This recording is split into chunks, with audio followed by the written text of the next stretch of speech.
خورې ماشومه دې څنګه ده اوس؟ الحمدلله اوس ښه ده. پرون نښه شوې ده؟ ډېره زیاده کړله ښه شوې ده. خوشحاله یې؟ خوشحاله یم چې دا بوځي چې په کوو. ښه ډېر ښه. موږ یوازې او یوازې خدمت دپاره راغلي یو. نور ښه کوونکی شفا ورکوونکی الله تعالی دی او دا په موږ باندې حق لري چې د دې موږ پوښتنه وکړو. ښه خنده جزاک الله. الله تاسو له اجر درکړي. خیر شي خورې تاسو وخت دی په موږ ډېره مننه کوم. خیر شي خورې دا زموږ خپل ډېر خوشحاله تاسو موږ سره همکاري وکړه دلته راوستله انشاءالله ښه ده. خیر شي دعاګانې به مو تل یاد ساتي. خیر شي الله دې تاسو خوشحاله ساتي.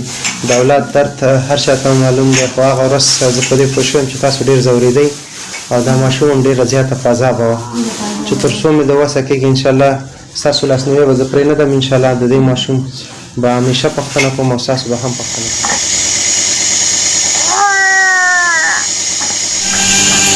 دغې یتیمې روغتیا جانې ته دعاګانې وکړئ چې الله تعالی ورته روغ صحت ورکړي. ملتیا مو وکړئ.